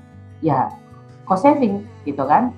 Kalau bicara cost saving ya berarti low usage of energi. Nah ini kurang lebih cara bekerjanya lah gitu ya. Total solar reflectance ini adalah ya patulannya gitu kan. Kemudian dicarilah yang namanya solar reflectance index-nya. Jadi bagaimana sinar UV itu masuk ke dalam satu permukaan yang sudah dilapisi cat. Dan kami atau pihak AkzoNobel Dulux membandingkan apabila cat ini tidak bekali dengan keep cool teknologi. Jadi conventional paints dengan paints yang punya keep cool teknologi itu membuktikan 5% lebih rendah. Jadi absorpsi dari sinar UV-nya terhambat karena yang hanya 15% yang masuk, 85%-nya terreflect ya. Produk kedua masih mendukung juga presentasi dari Pak Tio tentunya, karena kita bicara healthy, well-being, kita bicara sustainable, kita bicara planet ini gitu ya. Yang satu lagi yang saya akan bicarakan adalah mungkin nama produknya Weatherseat Express. Kalau teman-teman mau tahu di toko namanya Weatherseat Flash. Dia kurang lebih sama dengan Weatherseat yang tadi. Dia punya keep cool teknologi, jadi dia mereflect panas. Tapi kelebihannya satu, dia ini 2-in-1 gitu loh Pak. 2-in-1 itu kan kita tahu nih kalau ngecat selama ini ada yang namanya sealer atau cat dasar, kemudian baru top coat. Nah, kalau ini dia 2-in-1, Bapak beli satu cat, udah ada sealer dan sudah ada top coat.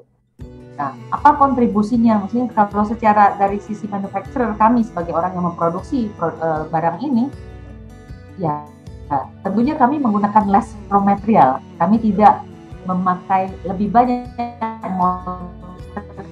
raw material, tapi kami memberikan performance yang sama. Kami bisa even memberikan performance yang lebih baik. Jadi kontribusi terhadap bumi ya itu, tapi kontribusinya terhadap konsumen apa? Kalau terhadap konsumen, again kami melakukan studi. Setiap kali kami melakukan satu inovasi pasti ada studi di balik itu dan akan dipatenkan. Nah, yang dilakukan adalah ini juga di Singapura, karena di Singapura ini salah satu negara yang cukup memberikan pressure kepada AkzoNobel waktu itu untuk berinovasi lebih cepat terhadap produk ini, gitu kan? Karena mereka punya waktu itu pendek, gitu. Karena kalau mereka renovasi komplain oleh okupannya, gitu ya, oleh para yang tinggal di situ nggak seneng lah, gitu. Kemudian cost of resources-nya juga sangat mahal. Nah, jadi terchallenge lah nih, AkzoNobel merasa terchallenge untuk melakukan studi. Akhirnya kita bisa menggait salah satu asosiasi besar di developer di Singapura itu membuat satu studi. Jadi ada 2 gedung berdampingan yang dicat, yang satu pakai cat express, yang satu memakai yang normal ya, yang satu 2-in-1, satu yang biasa gitu.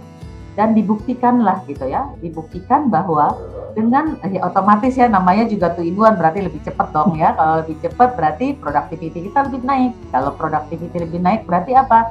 Kita menggunakan less manpower. Manusia yang bekerja juga lebih rendah. Kalau kita ngomong manusia, kita ngomong pergerakan, kita ngomong energi yang dikeluarkan, ada mobil yang dipakai atau dia naik MRT, itu kalau dihitung semua di belakangnya masih banyak sekali. Nah, tapi yang saya ingin highlight di sini adalah higher productivity. Itu berarti benefitnya bukan buat manufacturer, benefitnya buat konsumen. Kemudian faster completion of work. Faster completion ya berarti lebih cepat dong bisa menyelesaikan. kita bisa membuktikan dari 2 gedung ini, yang satu lebih cepat diselesaikan, ada hitung-hitungannya. Kalau ada yang tertarik, teman-teman silakan email ke saya kami bisa jelaskan lebih detail, karena waktu kita terbatas, tentunya saya tidak bisa sangat detail ya. Kurang lebih, jadi apa sih manfaat lainnya dengan faster completion of work? Apa fungsinya? Ya tentunya buat kontraktor sudah bisa fokus ke proyek yang berikutnya, resources-nya bisa dialokasikan. Kemudian ada 4 kotak di bawah ya, saya taruh yang warna biru, satu lagi minimize inconvenience to occupant. Ya, inconvenience tentunya akan berkurang buat para penghuni, baik itu apartemen ataupun rumah. Yang satu lagi lower overhead cost. Nah, di sini trikinya nih. Kalau kita bicara overhead cost itu, kan orang berpikir gini, Bu, ngapain sih bikin 2-in-1? Emang lebih murah atau lebih mahal? Ya mungkin harganya sedikit lebih mahal. Wah, berarti saya nggak untung dong kalau beli produk ini, gitu kan pertanyaannya. Mungkin jangan berpikir untung atau tidak untungnya, tapi kalau dihitung secara keseluruhan dari satu project, overhead cost-nya itu apa sih kalau satu project gitu?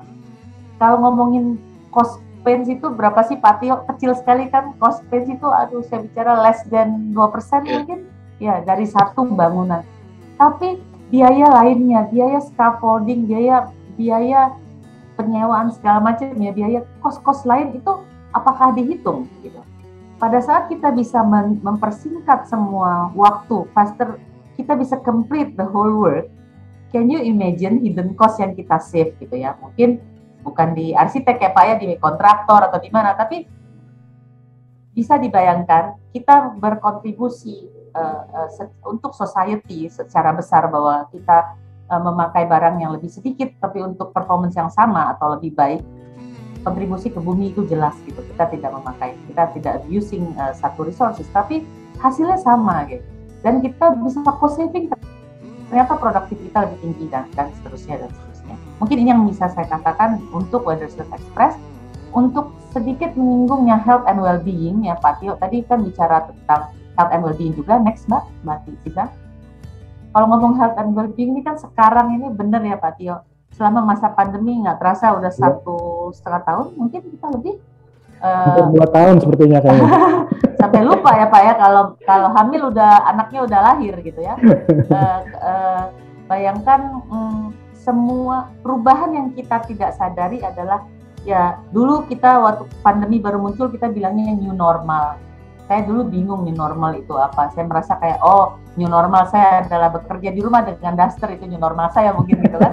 Atau itu menyenangkan. Tapi pada saat masuk bulan ke-6, ke-7 dan semakin kita sulit beradaptasi, ternyata jam kerja yang tidak teratur gitu, karena berasa di rumah gitu kan. Dan bukan hanya kita beraktivitas dulu di kantor sendiri, sekarang ada anak, ada binatang piaraan mungkin, ada mbak, ada paket yang selalu datang dan seterusnya. Itu juga kita harus beradaptasi gitu kan.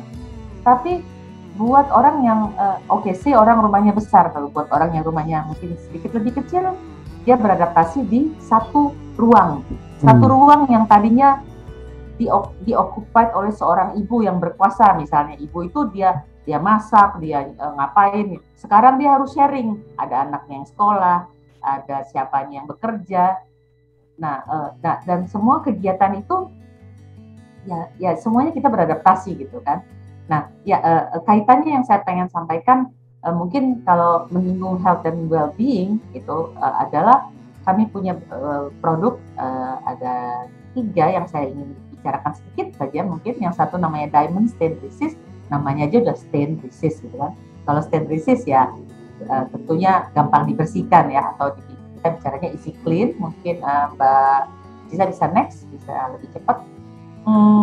Yang satu lagi saya bicara tentang Diamond Care.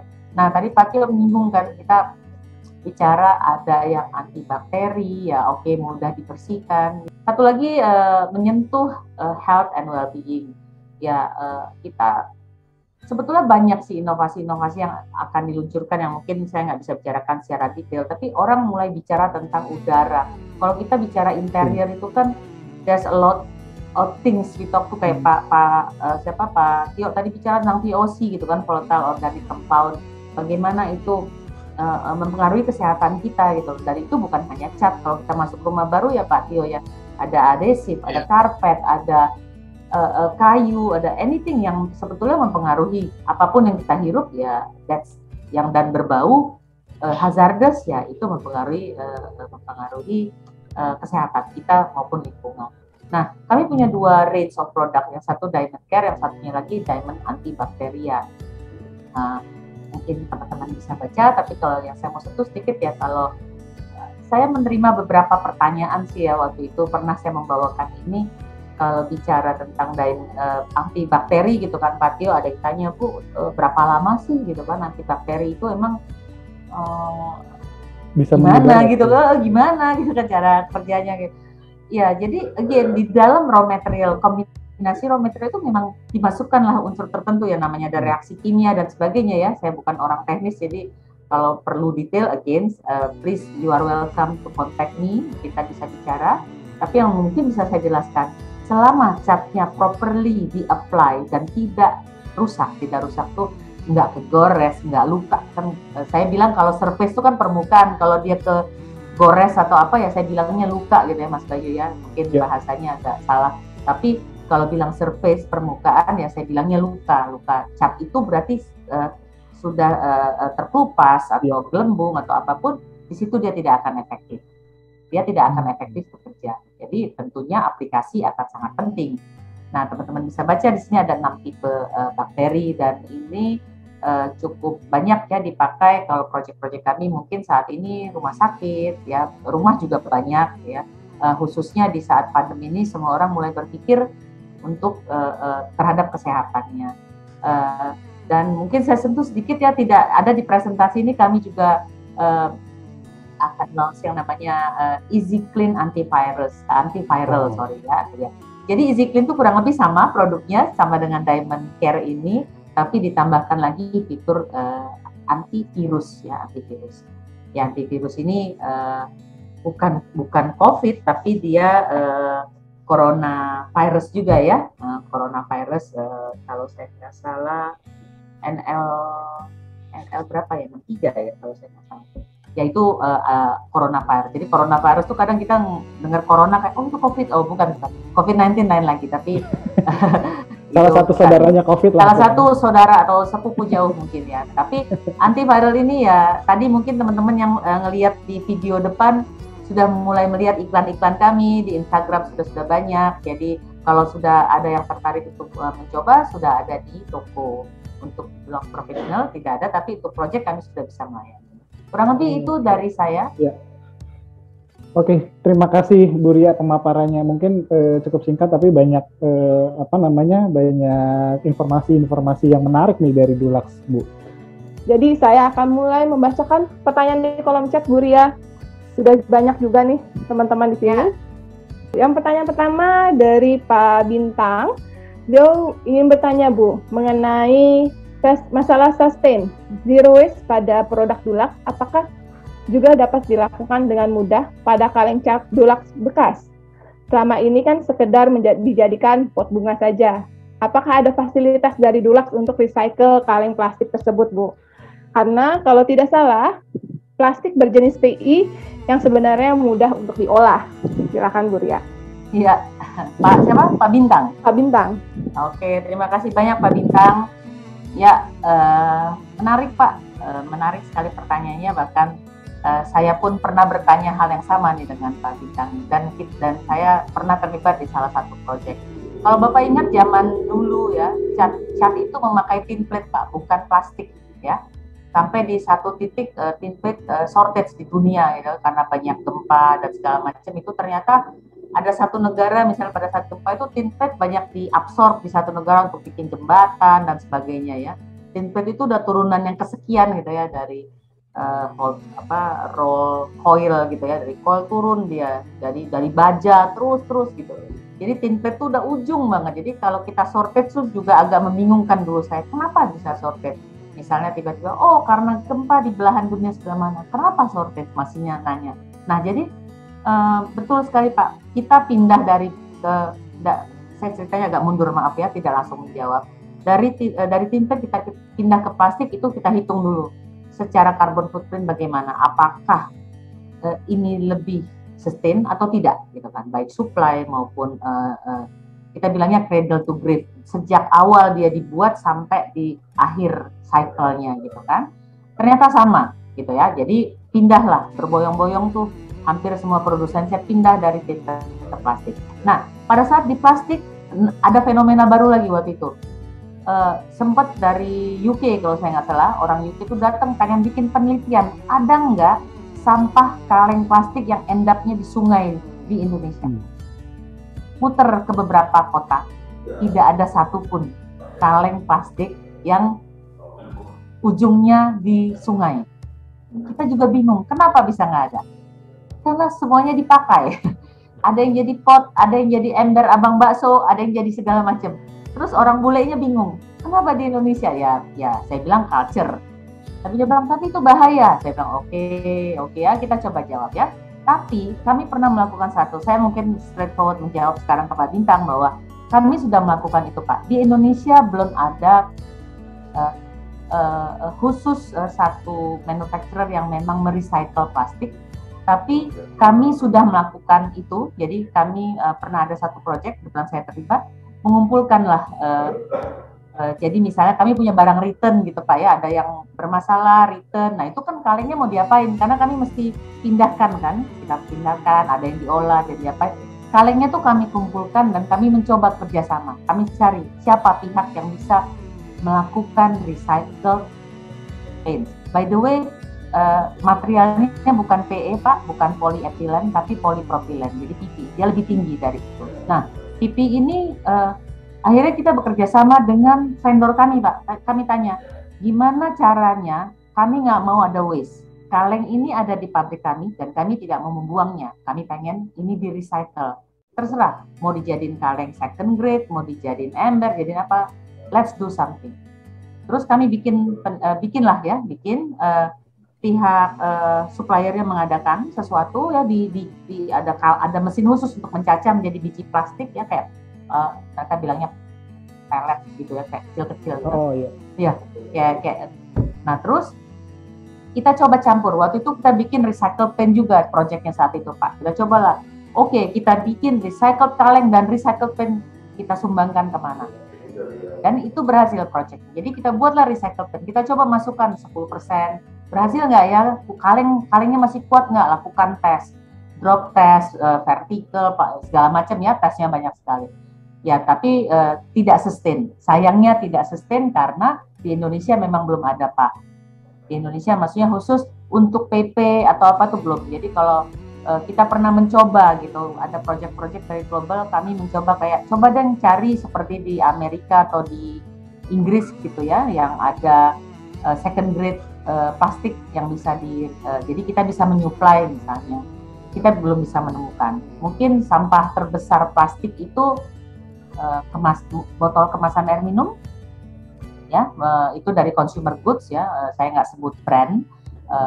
Tahu Kak Bu? Tahu ya, oke. Perlu pakai inisial nggak perlu ya? Oh, Bahaya, jangan pakai inisial. Nah, jadi dari minuman kemasan ini waste-nya paling banyak dan luar biasa besar. Dan tapi di Indonesia ternyata masih dikuasai oleh pihak tertentu lah ya. Jadi belum dikelola dengan baik sehingga kita tidak bisa join kayak bisa nggak kami beli barang tertentu agar kita bisa mencoba recycle kalengnya di recycle. Nah itu belum sampai titik itu Pak. Tapi usahanya sudah dijalankan. Paling nggak Pak Bintang sudah mendengar apa inisiatif-inisiatif yang sudah kami lakukan untuk mencapai ke titik itu. Mudah-mudahan menjawab Pak Bintang. Dan saya akan masuk dulu nih Bu Ria ke pertanyaan untuk Pak Tio Pak. Dari Pak Irwan Permono. Beliau bertanya, dalam rangka sustainability lingkungan dan lingkungan terbangun, mengenai penggunaan air tanah, bagaimana peran GBCI, Arsitek, dan Pemda Jakarta maupun pusat untuk menekan penggunaannya oleh masyarakat maupun institusi supaya kedepannya tidak terjadi penurunan tanah yang lebih parah. Silakan mungkin Pak Tio. Baik, terima kasih. Ya itu pentingnya bahwa kita tahu tantangan di Indonesia seperti apa gitu ya, karena beda dengan misalnya di Singapura gitu. Kalau walaupun mereka sekarang udah mengalami kebanjiran dan lain-lain, tapi intinya kami mendorong penggunaan air permukaan, memanen air hujan gitu ya, untuk fungsi utamanya mengurangi penggunaan air tanah itu. Dan sebenarnya yang paling banyak menggunakan air tanah adalah industri ya. Kalau di Jakarta sudah ada penelitiannya, saya ada datanya, industri, dan sekarang industri udah nggak boleh lagi. Nah sekarang tinggal bagaimana setiap orang, karena mereka menggunakan sumber artesis air dalam ya, air tanah dalam gitu, termasuk bangunan gedung tinggi gitu, dan mereka membayar denda sangat tinggi, biayanya mahal. Nah sekarang bagaimana sebenarnya dengan konsep green building ini? Kalau pemerintah mereka punya perannya sendiri, tapi dengan green building ini bagaimana mendorong menggunakan air permukaan, air PDAM ya.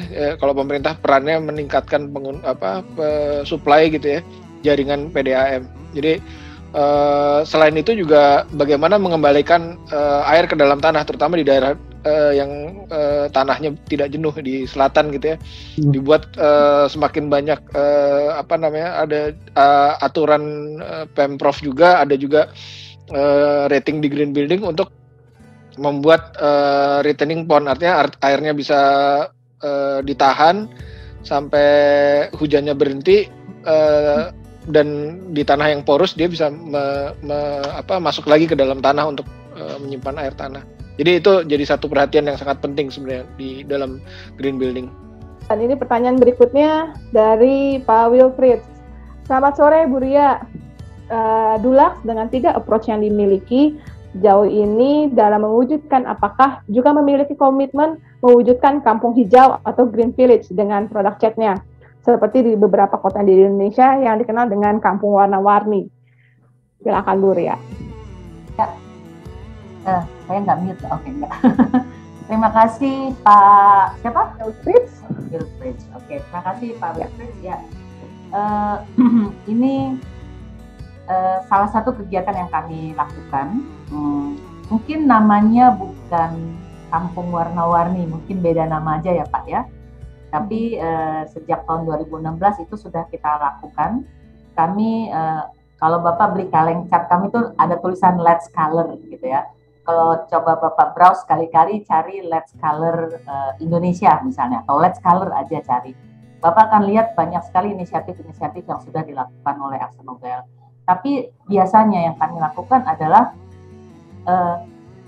kami bilangnya tagline-nya itu transformation of paints. Jadi bagaimana cat itu bisa mentransformasi satu situasi atau satu kondisi. Contoh kecil mungkin yang saya bisa ceritakan, Pak Anta masih di sini ya, Pak Anta di Palembang ya, saya pernah bekerja sama dengan Dinas Pariwisata ya Pak Anta, itu di saya lupa namanya apa, bukan Sungai Musi, di pinggirnya lagi ya, itu kita di situ banyak sekali orang buang sampah gitu ya, tempat orang buang sampah, even apa Pak? Sungai Sekana. Iya Pak, makasih Pak, saya memorinya agak ini Pak, maaf. Terima kasih Pak Anta. Terima kasih Pak Anta. Nah di Sungai Sekana ini waktu survei pertama saya agak miss ya Pak Anta ya. Jadi bahkan waktu itu saya dengan kepala dinas pariwisatanya waktu itu ya, kita survei dengan beberapa, ada camat, ada siapa.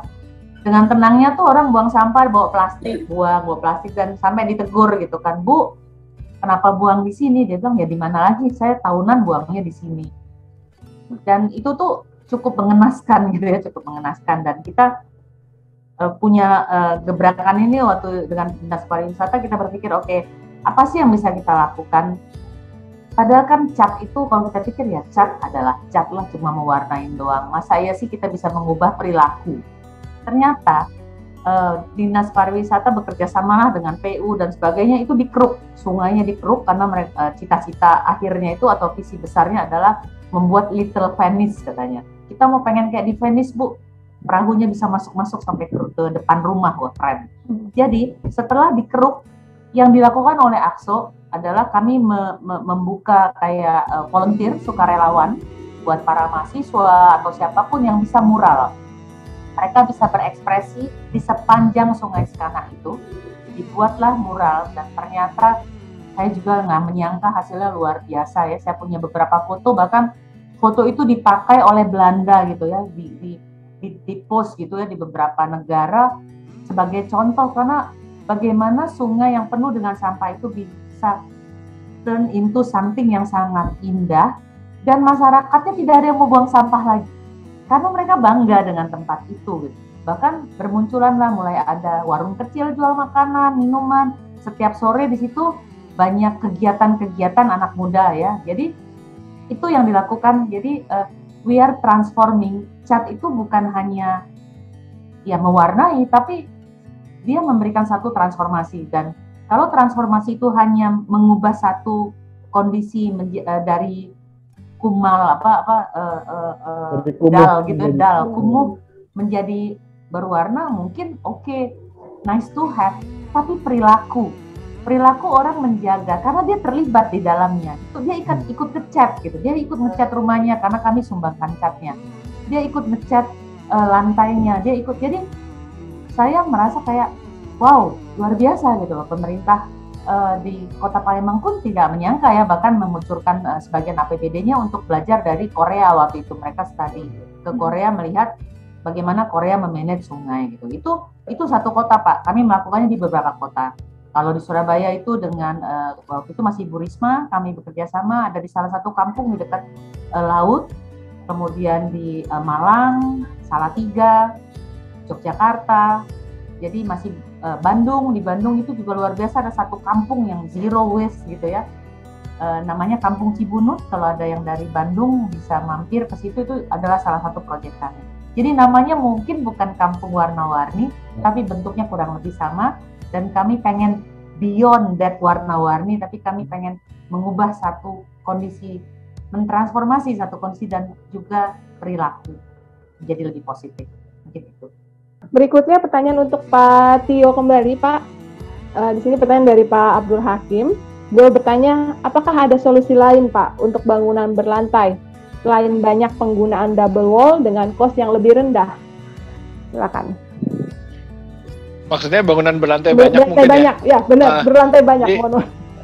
Bangunan berlantai banyak tentu akan yang di salah satu kriterianya adalah seringan mungkin gitu ya. Jadi digunakan. Kalau sekarang banyak yang kayak beton bertulang, banyak juga yang menggunakan tadi saya jawab lewat catnya juga, lewat cat, bukan catnya Dulux, lewat cat, bahwa banyak yang menggunakan drywall gitu ya. Jadi pilihannya macam-macam sih. Memang sebisa mungkin bangunan yang berlantai banyak itu kalau pakai beton dia dindingnya setipis mungkin ya. Jadi nggak pakai double wall konvensional dengan bata, tapi ada banyak masalah sebenarnya, nggak hanya berat bangunan tapi juga akustik biasanya, kemudian ini kalau antar ruangan ya. Jadi tergantung, kalau bangunannya itu hotel gitu ya, dengan drywall mungkin masih acceptable, tapi kalau apartemen biasanya mereka lebih konvensional dengan dengan dinding yang dinding yang solid gitu ya. Macam-macam. Kalau kantor tentunya sudah banyak yang menggunakan drywall karena lebih fleksibel. Kalau kita bicara interior, organisasi rata-rata berubah antara 3 sampai 5 tahun gitu ya, ada pengurangan, penambahan, macam-macam gitu ya, ada cara bekerja yang berubah gitu. Jadi untuk interior lebih dinamis lagi gitu. Hal-hal itu yang sebenarnya jadi pertimbangan. Nah, kalau untuk bangunan yang untuk bangunan selubungnya, bangunan awalnya gitu, ya itu dinding-dinding. Kalau ada juga dinding yang harus disyaratkan untuk anti kebakaran, misalnya yang memang bagian struktur utama gitu ya, yang jadi seperti core dan lain-lain tuh ya tentunya dia harus pakai bahan yang tahan api. Nah, kalau udah ngomong tahan api, ngomong psikologis, warna tadi sebenarnya juga erat kaitannya ya Bu Ria ya dengan itu ya, dengan coating ya, nggak hanya cat tapi juga coating sebenarnya. Jadi banyaklah bersinggungan untuk hal-hal tersebut. Mudah-mudahan menjawab, nggak terlalu melebar.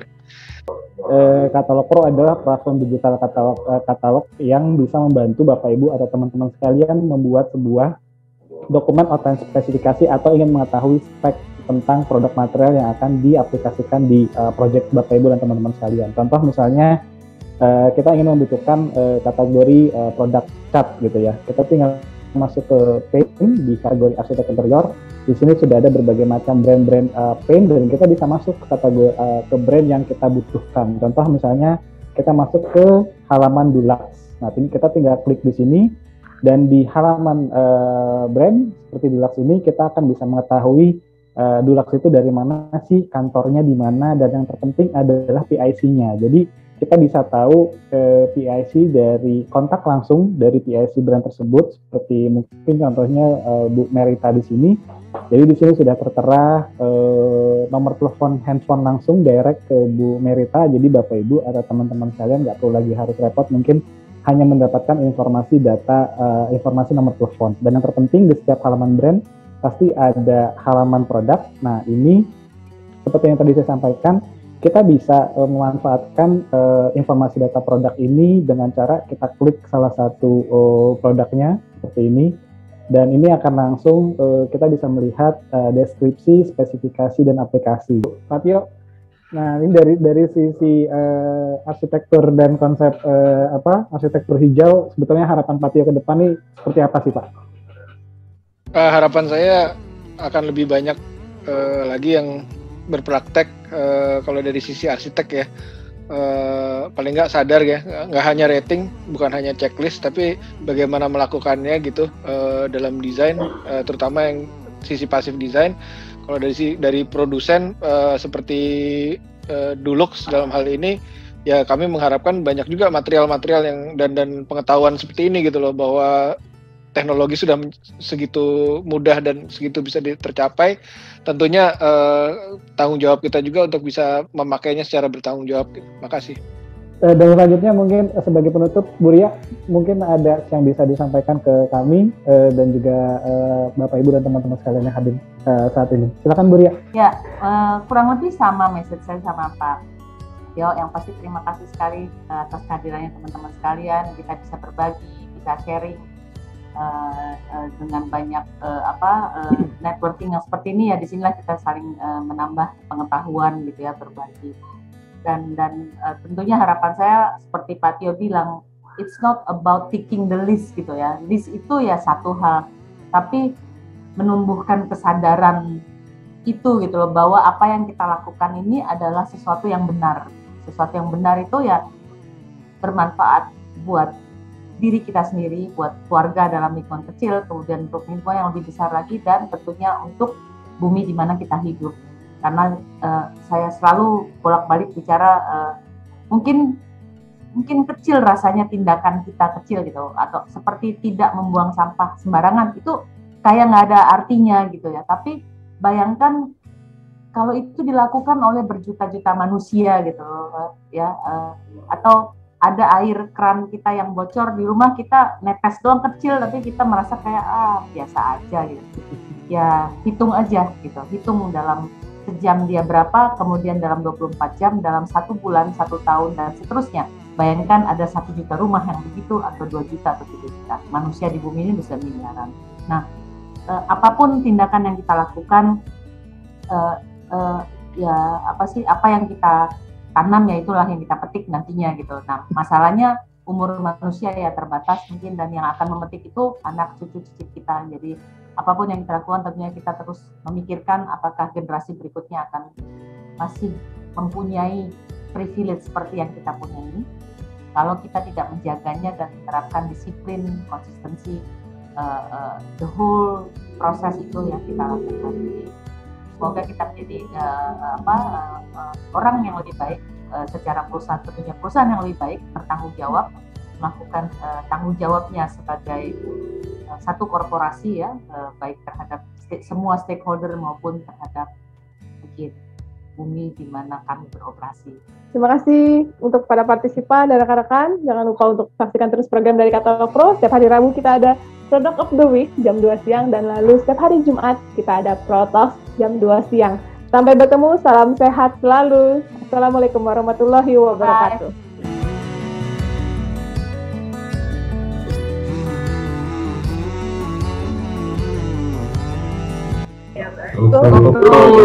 Katalog.